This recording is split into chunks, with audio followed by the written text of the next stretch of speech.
Re-salut, ça doit être la troisième fois que j'essaie de faire cet audio. Enfin voilà, bref. Je suis pas là pour parler de ça. Comment vous allez? Et merci d'être 258 ou 57, enfin, merci d'être 258 abonnés, c'est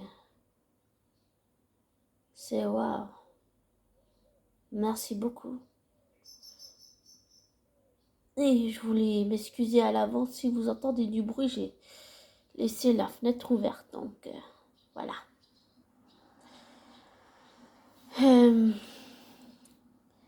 Eh bien, attendez. Eh bien, qu'est-ce que je pourrais dire sur Sylvie? Pour le moment, j'ai tort. Je reconnais que je me suis trompée sur Sylvie. Je reconnais que j'ai tort. Mais ça m'empêche pas de rester méfiante. Et ce que je dis, c'est pas une vérité, c'est juste mon avis. Et un avis n'est pas une vérité. Ce n'est qu'un avis parmi tant d'autres. On est d'accord? Bon. Alors oui, je reconnais que j'ai tort à propos de Sylvie pour l'instant. Voilà. Je le reconnais entièrement, j'ai tort à propos de Sylvie.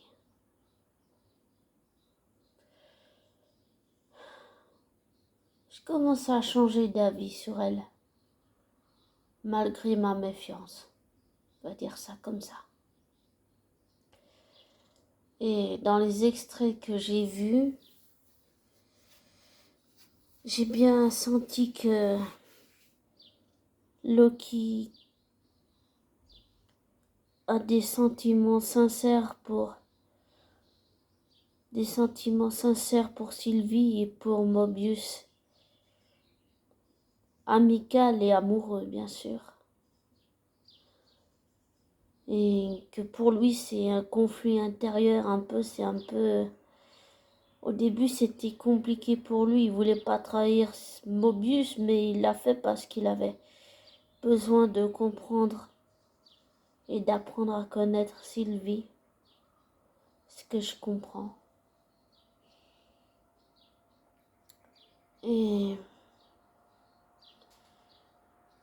mon ressenti, c'est que Loki tient vraiment sincèrement à Sylvie et Mobius et qu'il les aime tous les deux très fort et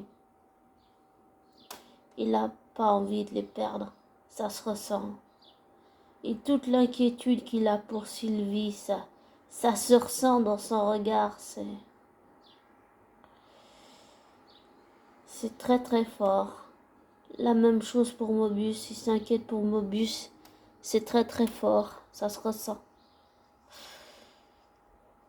S'il y a une chose que j'ai appris par expérience personnelle, c'est que on peut mentir, oui, d'accord. Mais le regard, c'est les portes de l'âme.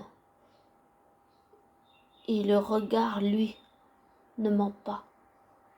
Voilà. C'est ce que j'ai appris. C'est ce que la vie m'a appris. Et j'ai le sentiment que Loki a commencé à faire les choses, mais plus en pensant que à lui en tant qu'égoïste qu'il est, en pensant à Sylvie et à Mobius, ce qui est un pas énorme dans son développement, je trouve. C'est vraiment très très bien.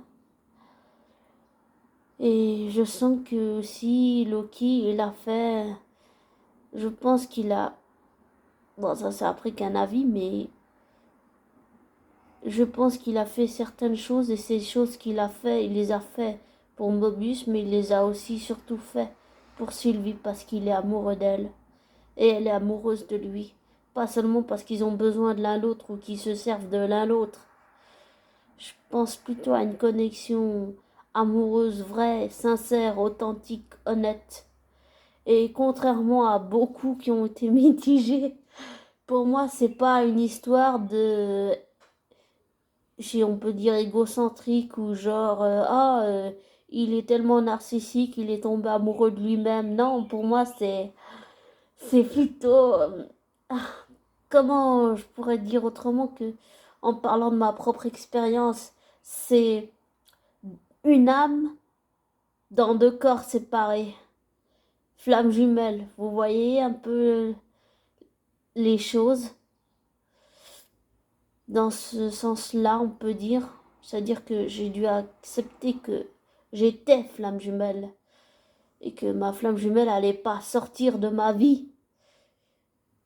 J'ai dû faire un travail pour accepter vraiment. J'ai vraiment l'impression que Loki, c'est aussi ce qu'il a dû faire et Sylvie aussi, elle a dû faire ça. Accepter que l'un et l'autre n'allaient pas sortir de la vie de l'un et de l'autre, quoi qu'ils fassent. Même si c'est sûr qu'au début, ils avaient juste envie de se tuer l'un l'autre et de s'étrangler jusqu'à que mort s'en suive. Ne faites pas ça chez vous, hein, d'accord, s'il vous plaît. Je n'encourage pas ça. S'il vous plaît, ne faites pas ça. Et contrairement donc à beaucoup, pour moi, c'est pas oh, il est amoureux de lui-même. Non, c'est plutôt, j'espère, j'ai pas, j'essaye d'être vrai et sincère et j'ai pas envie de recommencer à être hypocrite. Alors je vais être vrai et sincère, même si je doute toujours de moi-même. Pour moi, cette connexion entre Sylvie et Loki, c'est plus une histoire d'alchimie. Vous voyez, comme les flammes jumelles, c'est une âme pour deux corps, dans deux corps séparés. Et quoi qu'il fasse, même si l'autre il va dans une dimension, puis l'autre il se téléporte dans une autre dimension, chacun de l'un et de l'autre ressentira toujours les émotions de l'autre au fond de lui. Et il sentira quand l'autre souffre, et il sentira quand l'autre a mal. Et je suis sûre que Loki, il donnera tout pour sauver Sylvie et Mobius, parce qu'il tient à eux, sincèrement. Et je pense pas que cette histoire entre Sylvie et Loki, c'est une histoire de... Je sais, il faut dire les choses telles qu'elles sont, sans être aveuglé. On est d'accord. Et sans être aveuglé, je pense vraiment sincèrement que cette histoire entre Sylvie et Loki, c'est une histoire de flammes jumelles, c'est-à-dire qu'ils ont cette connexion, comme moi et ma flamme jumelle, ils ont cette connexion comme ça qui est très très très forte. Et où qu'ils aillent, chacun de leur côté, ils ressentiront toujours les émotions de l'autre. Et c'est un amour pur et inconditionnel. Parce que dans l'amour pur, inconditionnel de flammes jumelles, il n'y a pas de manigance, il n'y a pas de chantage, il n'y a pas de mensonge, il n'y a pas de fourberie, il n'y a pas d'hypocrisie, il n'y a pas de mensonge, il n'y a pas de tromperie. Il n'y a que de la sincérité, de l'authenticité, de l'honnêteté. Même si au début c'est pas ça, on est d'accord. Bah, c'est en apprenant justement. Et je pense vraiment que c'est une histoire de flammes jumelles et que sans projeter, c'est juste le sentiment que j'ai en fait. En voyant les extraits de Loki et Sylvie, on sent à quel point il a peur pour elle. Et à quel point elle a peur pour lui. Et à quel point il a peur pour Mobius et qu'il a peur de le perdre. C'est un peu compliqué, mais je pense que tous les trois vont s'en sortir. Et j'espère que B20 va apporter son aide à j'allais dire à Mobius, mais à Loki pour qu'il sauve Sylvie et Mobius des griffes du mauvais Loki. là on part un peu dans l'hypothèse, mais après je peux me tromper, mais là c'est juste un sentiment que j'ai, un sentiment, voilà, un sentiment, une intuition intuitive, un sentiment, c'est un peu mélangé en fait, mais bon. Et je ne vais pas induire les gens en erreur. C'est qu'un ressenti, c'est pas une vérité. Et pour en revenir à Loki et Sylvie, je pense vraiment que c'est une histoire de flammes jumelles. C'est tellement fort. Pour moi, c'est pas un truc de narcissique et tout ça, tout ça, tout ça.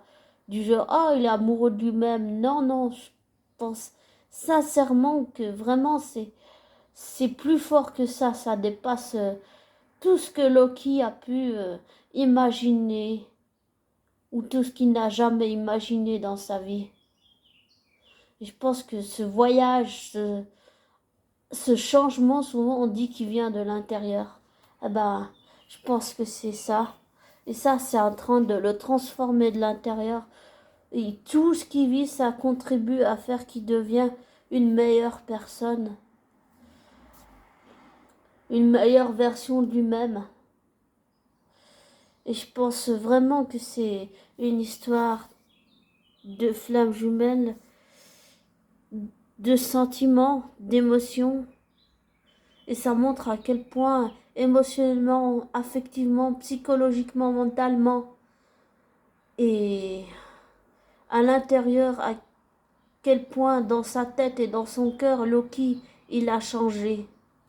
Et à quel point les défenses qu'il avait, tous les mécanismes qu'il a mis en place depuis le début d'Antor à la série, Loki, ça montre à quel point Loki est capable d'évoluer et est capable de changer pour devenir la meilleure version de lui-même.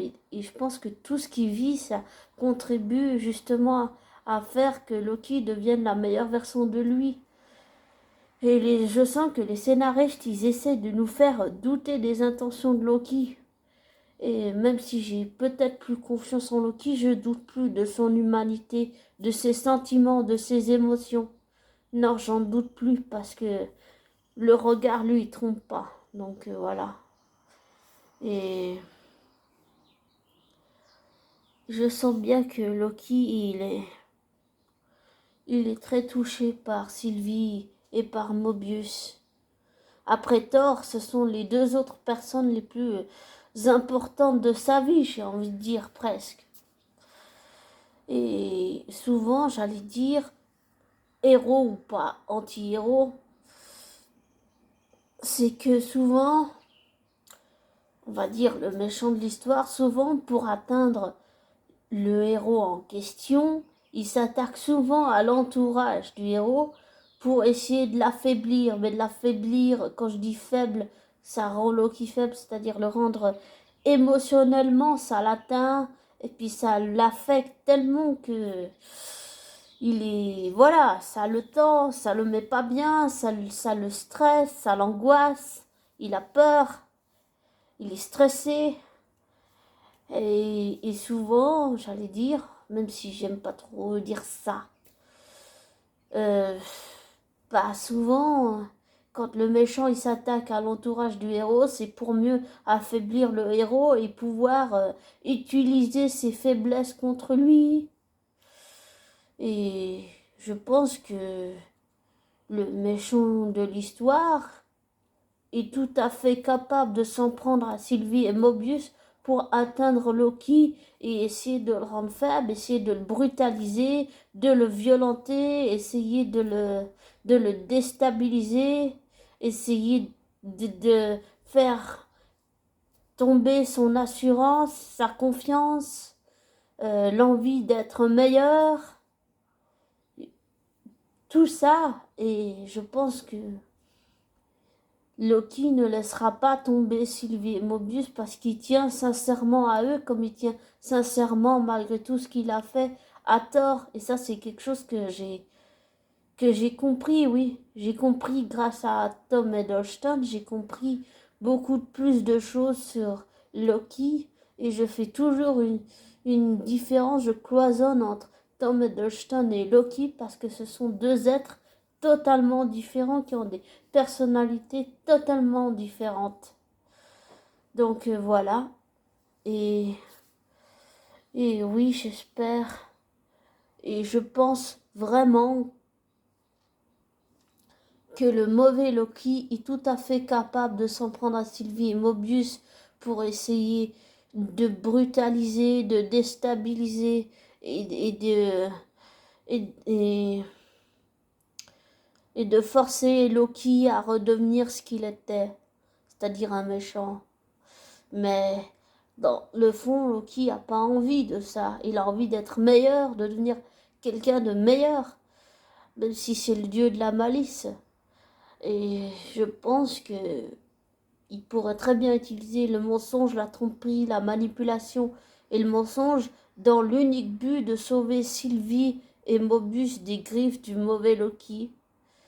Et ça, c'est juste une idée que je lance. C'est pas une hypothèse ou une théorie, c'est juste une idée que je lance comme ça.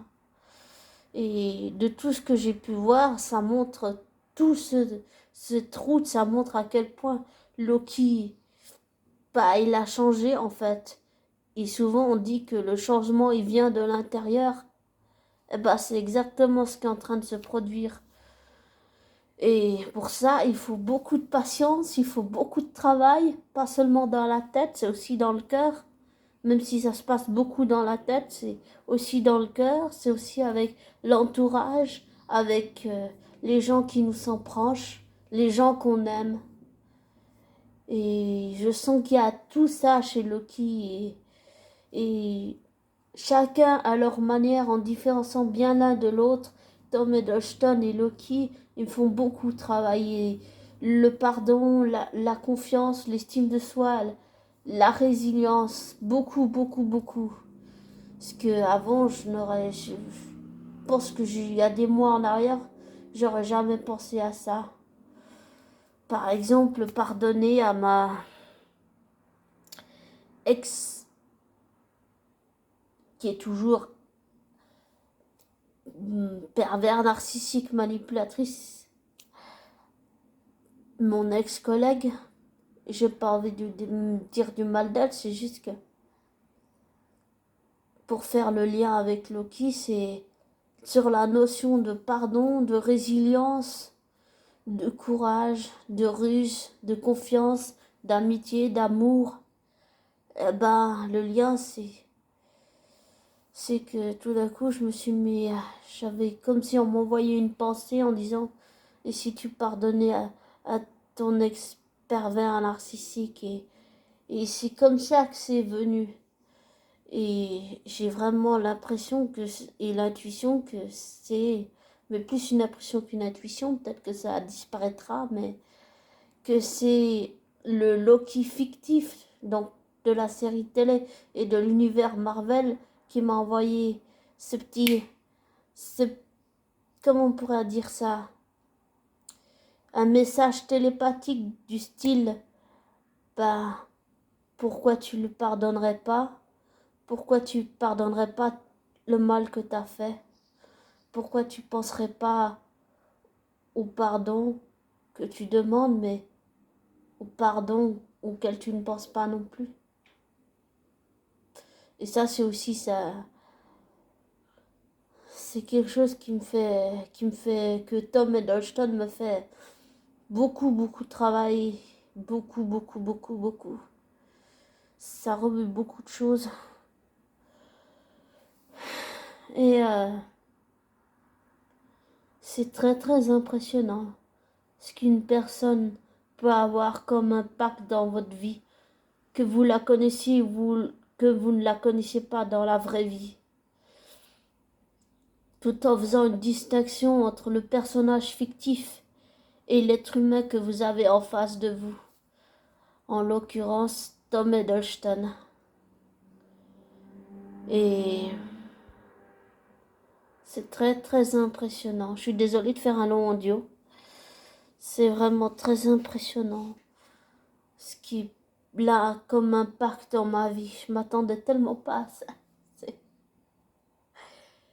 Je m'attendais pas à ça, c'est... Oh, ça me touche beaucoup. Parce que... Parce que je m'attendais pas à ce que Tom Hiddleston ait un impact aussi fort dans ma vie. Et c'est exactement ce qu'il est en train de faire. Et je l'en remercie. Grâce à lui, je prends conscience de choses que peut-être je ne voulais pas voir. Et ça fait beaucoup de bien.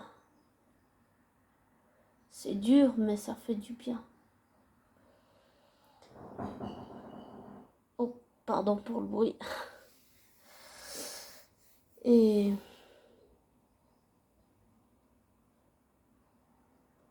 je suis étonnée de toute la progression psychologique, émotionnelle, affective de Loki. C'est très impressionnant.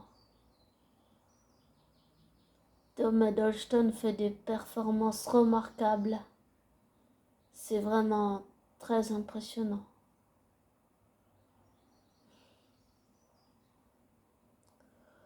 Et d'une certaine façon, comme je l'ai dit dans un autre audio, en séparant et en faisant une distinction entre Loki et Tom Hiddleston dans la vraie vie et la fiction, tous les deux, à leur manière, ils me font travailler tout ce que je viens de dire, à leur façon personnelle, dans la vraie vie. Et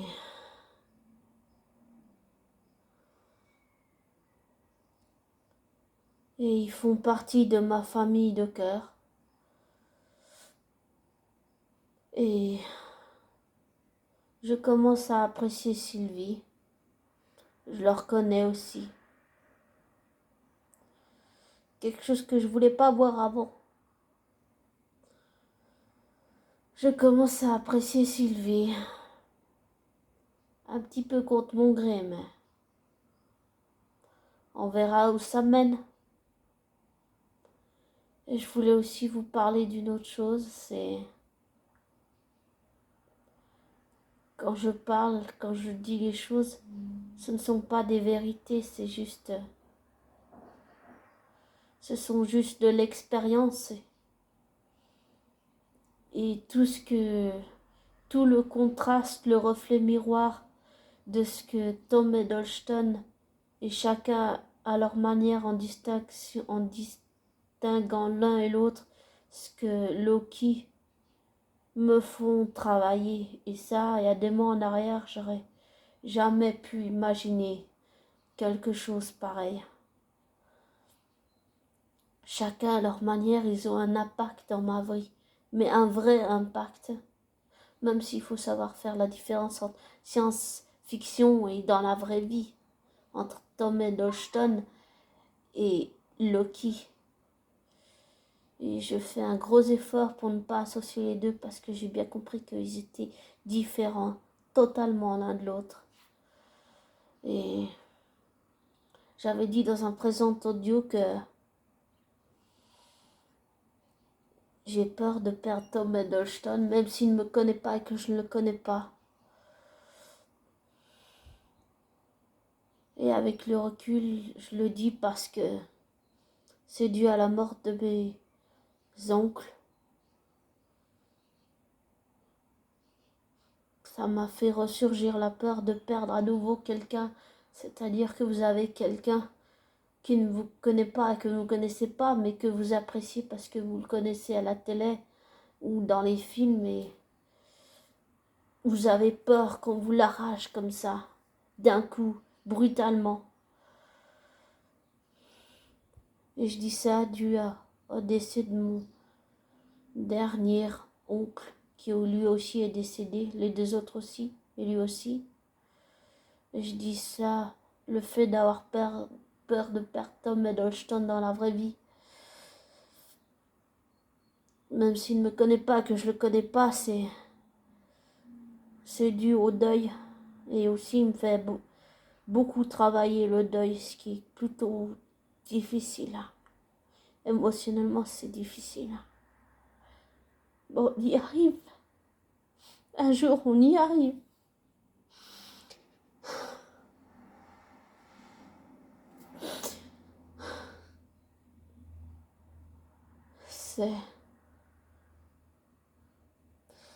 Et j'ai pas vu l'épisode 6 et 5 parce que j'attends qu'ils diffusent tout pour revoir toute la saison 1 de Loki. Et je pense vraiment que les scénaristes, ils essayent de nous faire douter de Loki, mais je pense sincèrement que Loki, avec tout ce qu'il est en train de vivre, il devient la meilleure version de lui-même. Et dans un autre audio, j'avais expliqué que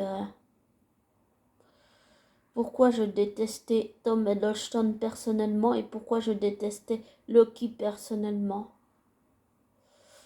C'est parce qu'au fond de moi-même, chacun à leur manière, en distinguant l'un de l'autre dans la vraie vie et la fiction, eh ben, ils ont fait ressortir des choses de ma personnalité que je ne voulais pas voir. Souvent, vous voyez, c'est un reflet miroir, c'est-à-dire Tom Hiddleston dans la vraie vie, c'est un reflet de miroir de quelque chose que je ne voulais pas voir dans la vraie vie, sur mon image, sur le fait que je sois négative,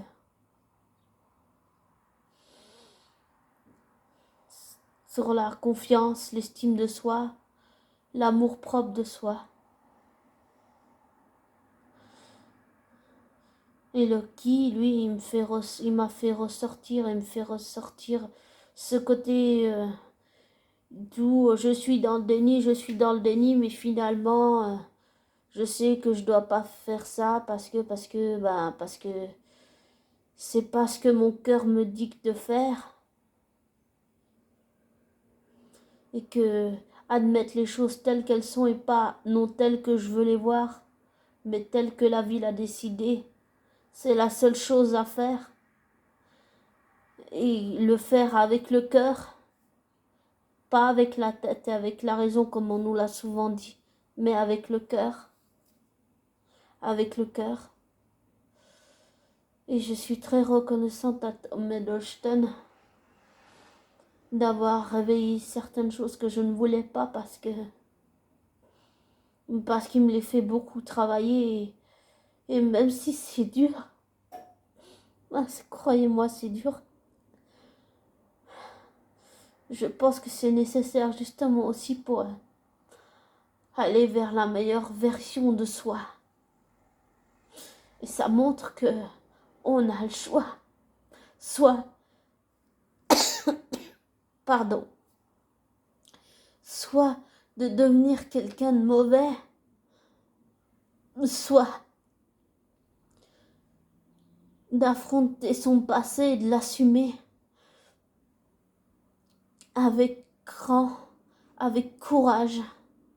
Il faut beaucoup de patience, beaucoup de courage, beaucoup de cran pour assumer son passé. Et ça, c'est quelque chose que Tom Hiddleston me pousse à faire et qu'avant, il y a des mois en arrière, j'aurais jamais imaginé faire. Et c'est quelque chose qui me pousse à faire beaucoup. Et je pense que pour la série, pour en revenir à Loki et Tom Hiddleston dans la série, je pense que ils vont pousser Tom Hiddleston dans ses derniers retranchements pour qu'il donne le meilleur de lui en Loki. Je sais pas si j'ai tort, mais je pense que c'est peut-être possible.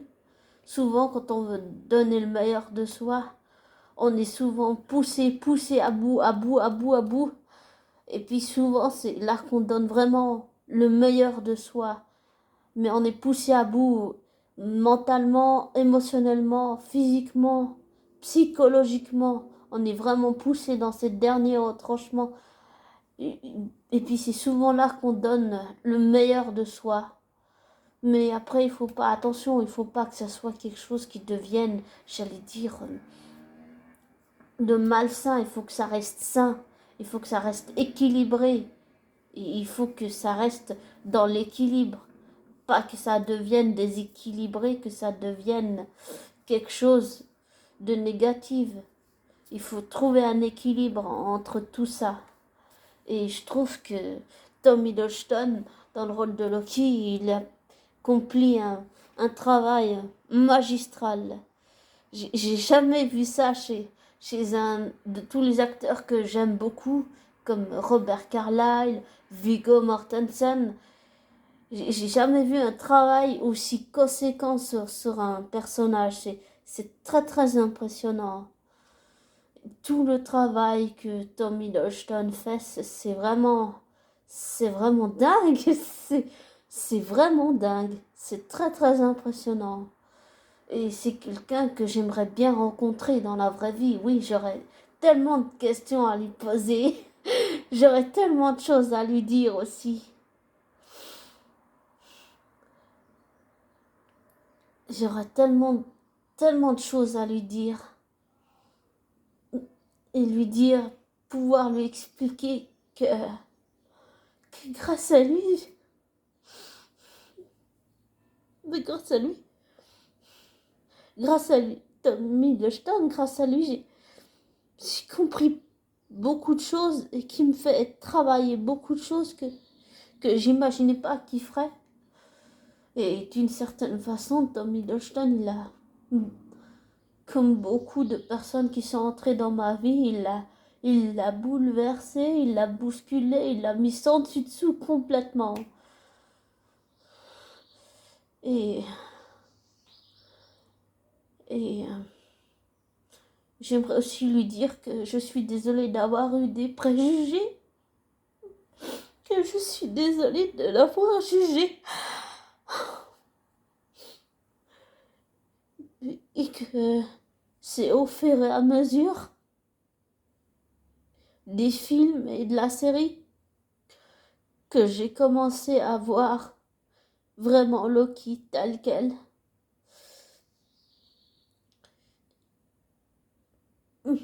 Grâce à lui. Et lui dire aussi que je suis désolée d'avoir eu des préjugés vis-à-vis de son personnage.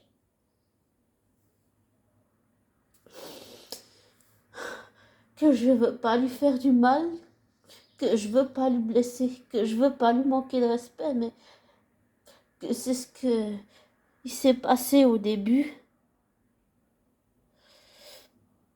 Et que c'est vraiment au fur et à mesure que j'ai fini par laisser tomber les barrières mentales et les préjugés que j'avais vis-à-vis de Tom Hiddleston dans la vraie vie et de Loki dans la fiction. Et que d'un coup, en voyant la série, les barrières que j'avais, les préjugés que j'avais dans les deux sens, dans la fiction et dans la vraie vie, tout est tombé d'un coup. Vraiment, tout est tombé d'un coup. Et ça, je m'y attendais pas non plus. Et ça, c'est grâce à lui. C'est grâce à Tom Hiddleston, oui. Et, et c'est... Je suis retournée là. Désolée. Pour moi, c'est important que Tom Hiddleston sache toutes ces choses. C'est très important qu'il les sache. Pour moi, parce que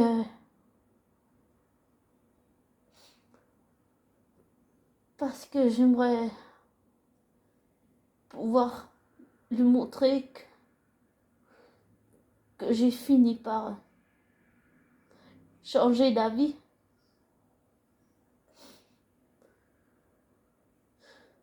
J'aimerais pouvoir lui montrer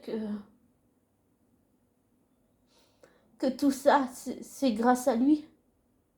Et je parle de Tom Hiddleston en tant qu'être humain, en tant que personne.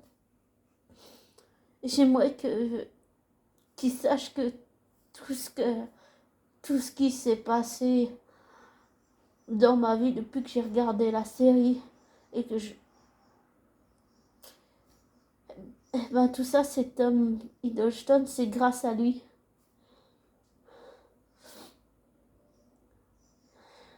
Il m'a fait débloquer pas mal de traumatismes, de choses très douloureuses qui font encore mal.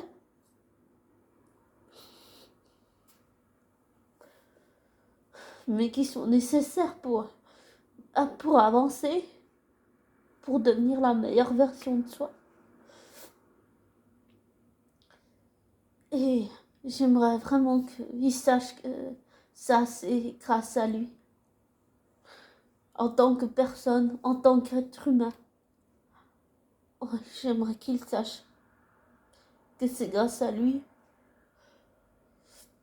que, même si je ne suis pas toujours d'accord avec ses choix, je le soutiendrai quoi qu'il fasse et quoi qu'il décide. Dans sa vie professionnelle comme personnelle, même si on est d'accord que personnel, ça ne me regarde pas. Mais dans tous les cas, je le soutiendrai, quoi qu'il décide et quoi qu'il fasse. Que je sois ou pas d'accord avec ses choix. Et quand je m'intéresse à un artiste, qu'il soit dans le monde de la télé, du cinéma ou de la chanson, c'est souvent le côté humain qui m'intéresse chez la personne et ça prend le pas sur tout le reste.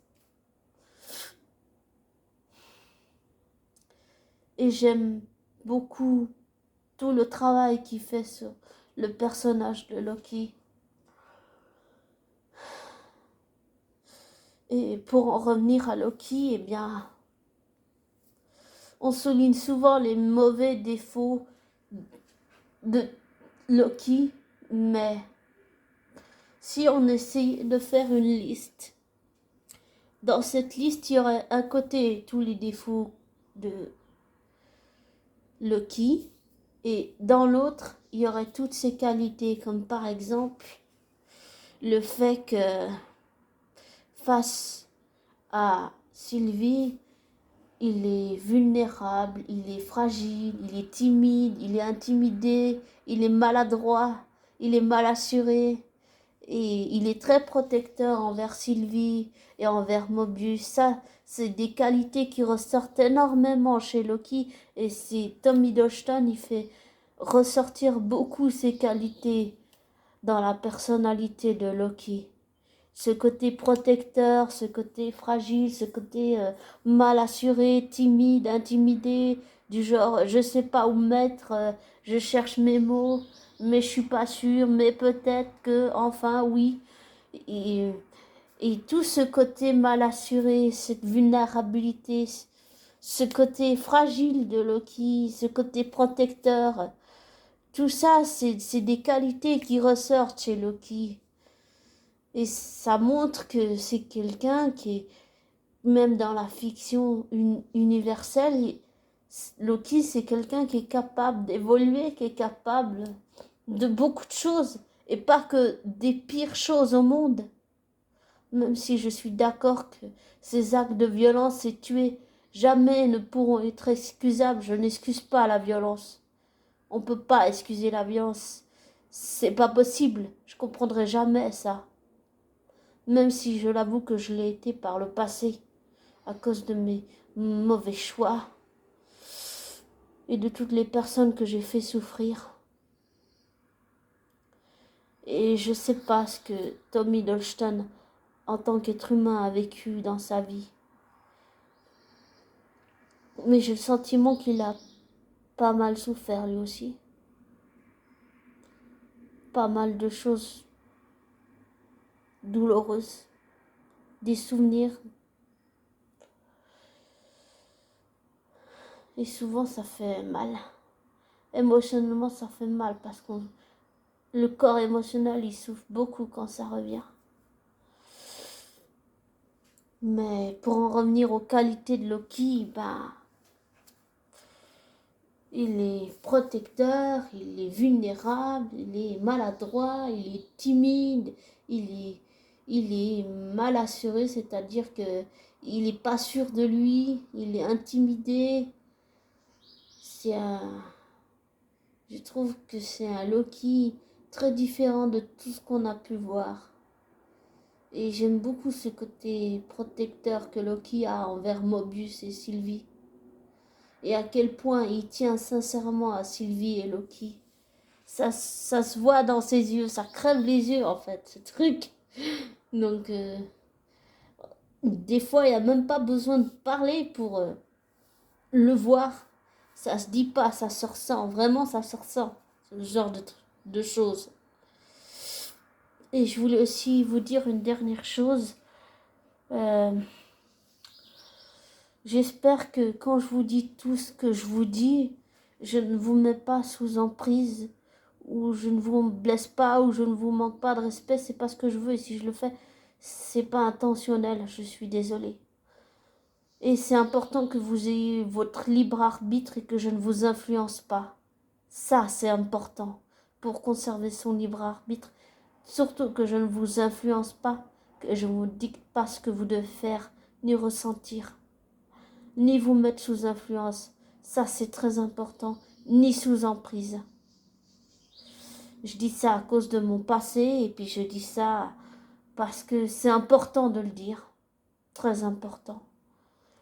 Et si vous vivez une situation avec un homme ou une femme pervers narcissique et que vous êtes sous emprise, demandez de l'aide à des amis que le pervers narcissique, homme ou femme, ne connaît pas. Demandez de l'aide.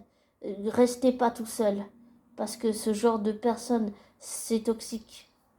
Ils feront tout pour vous isoler. Alors, n'écoutez pas ces personnes. Elles sont toxiques. Et elles peuvent être dangereuses. J'ai souvent écouté des témoignages d'hommes et de femmes victimes d'un compagnon ou compagne conjugal violent, manipulateur, pervers narcissique ou perverse narcissique et qui ont laissé la vie. Il y en a même des qui ont survécu mais qui ont failli se faire tuer. Donc, mon message, c'est aussi que je veux m'assurer en tant que être humain qu'en vous disant toutes ces choses, je ne vous mets pas sous emprise et que je ne vous influence pas. Suivez votre cœur et votre libre arbitre. Je ne veux pas vous influencer. C'est pas ce que je veux. Et encore une dernière chose. Pour en revenir à Tom Hiddleston,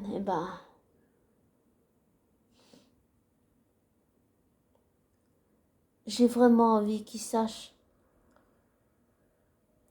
tout ce qu'il m'apporte dans ma vie. Quel impact il a dans ma vie. Et je parle pas de la fiction là, je parle dans la vraie vie.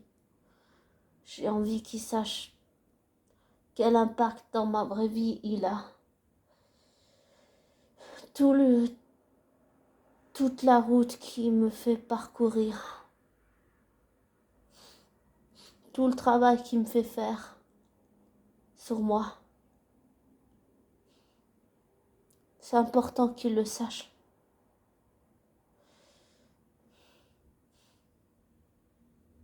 J'ai envie qu'il le sache parce que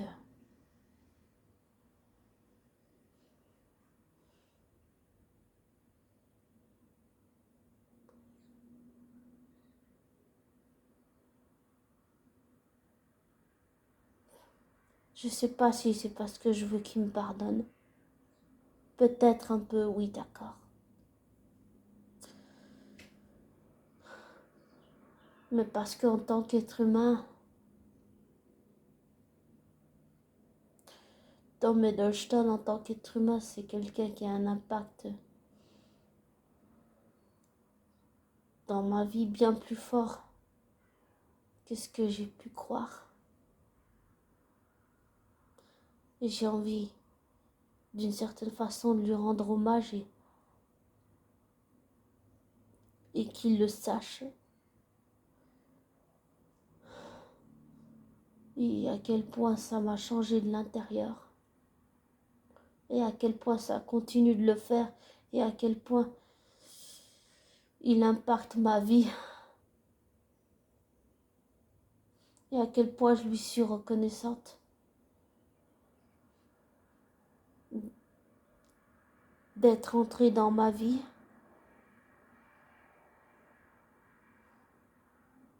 Et de l'avoir changé.